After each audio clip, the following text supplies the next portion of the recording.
For my installment of our article presentations, I'm going to speak now on the Harold Powers article on the laughing chorus and its context in the second act of Un ballo in Maschera. The article itself takes both a historical and formal tack, but mainly for me it drove home the importance that Verdi places on the irony of the chorus itself. And we can see evidence through Verdi's writings and in the certain aspects of the construction of the chorus, such as it being in 4 stanzas which represent each entity in what the composer himself calls a magnificent musical tableau. It is in this way that Verdi accentuates the dichotomy between the jovial and jocular demeanor of the conspirators in the chorus and the opposite dark moods of Renato and Amelia. In short, this central finale creates a moment of poignancy that, through its irony, is palpable.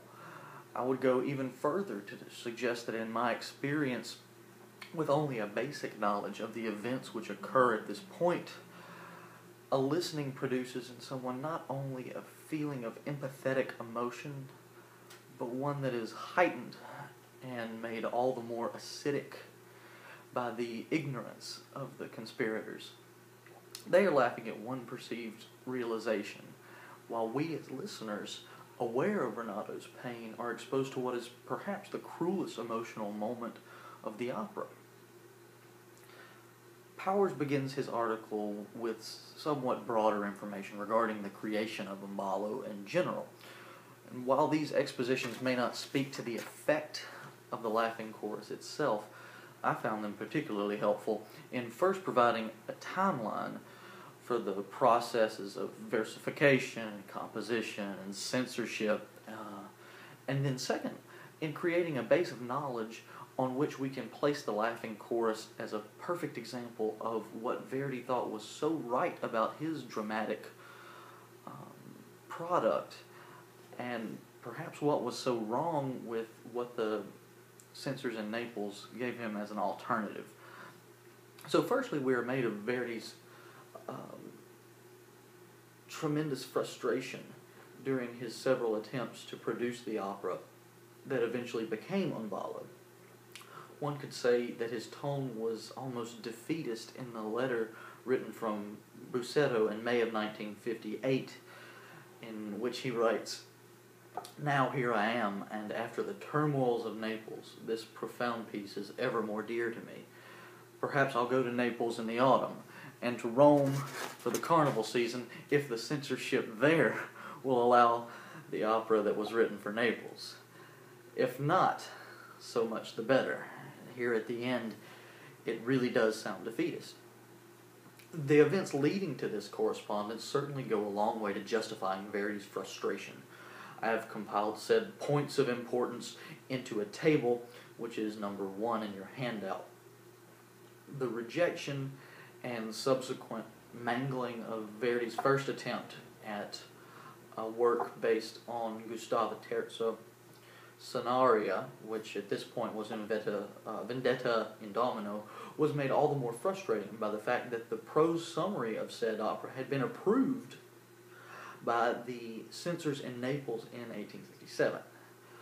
That is, the shock of having Una Vendetta rejected was only exacerbated by the earlier indication that this work had tacitly been pre-approved. Rather than going through every disappointment Verdi encountered, I'll move on and leave you with the table itself, which creates a fairly clear timeline. Secondly, we see that Verdi and Auber earlier were not the only to tackle at least some form of this politically sensitive matter. The other attempts, which are listed with their respective titles, composers, and librettists in what is number 2 of your handout, serve not only to show simply that other tries at the subject were maybe less hatcheted than Verdi's attempts. it also provides us with other treatments of the end of the second act of Umbalo and the plot material that it covers. And specifically, the differences between the Camerano Mercadante Il Reggente and the Somma Verdi Ballo highlight what I believe is one of the central points of Power's article, to which I've alluded earlier, and I can only agree with this point heartily. That is, the importance Verdi places on the dramatic effect of this work is represented by the irony created by the conspirators' ignorance of what has stunned Renato. Before I move to examining the difference between how Camerano and Somma treat this point in their respective works, I want to spend a bit of time addressing how important Verdi thought the quality of the drama to be. For me, this almost struck as analogous to Wagner's idea that everything musical and on stage, etc., should speak to the drama itself. That every aspect serve to amplify the action, the text. Powers points out that if Verdi was to consider a drama to be legitimate, it must possess three things. And I'm quoting Powers here. He says that a palpable ambiance, striking characters, and above all, strong situations. In the laughing chorus of Umbalo, Verdi certainly brings these three aspects to the fore. And one difference between the Umbalo and Il Reggente is a great example of how Verdi uses irony to heighten the drama of the moment to a far greater extent. In El Reggente, Powers states, the husband leads off, but the conspirators catch on right away, noting that the husband is red with fury while the wife is deathly pale. So, in Camerano's version, the irony is finessed away, as Powers puts it, contrasting, in what I think is a very important way, the effect produced by the same moment in the drama in Umbalo. The irony created by the very different realizations of Renato and the conspirators mirrors the importance Verdi placed on the contrast between light and dark. While Powers in his article points out that there are certain key relationships as well as the interplay between major and minor that might represent this dichotomy between light and dark, I personally found it much more telling to look at Verdi's own words regarding the concept, which happily Powers also provides.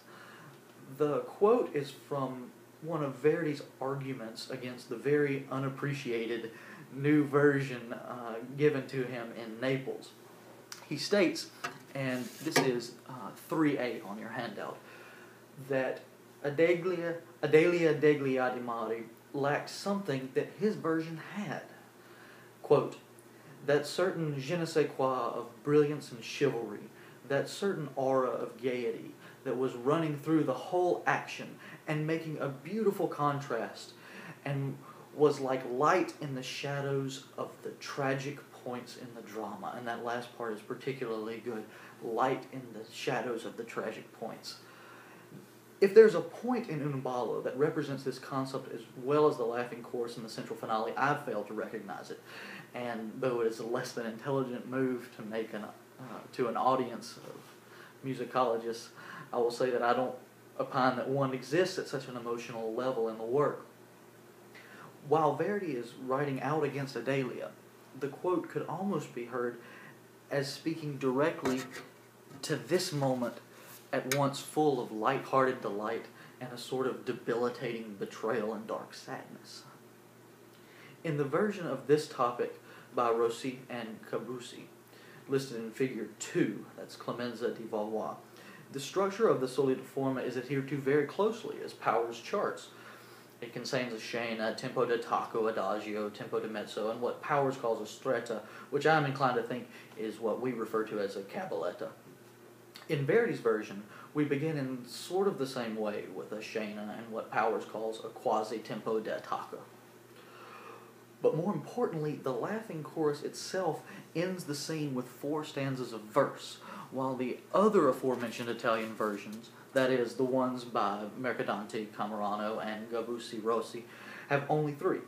Verdi again alludes to the importance of the irony in this scene, while justifying his use of 4 stanzas in the laughing chorus in another response to Adelia.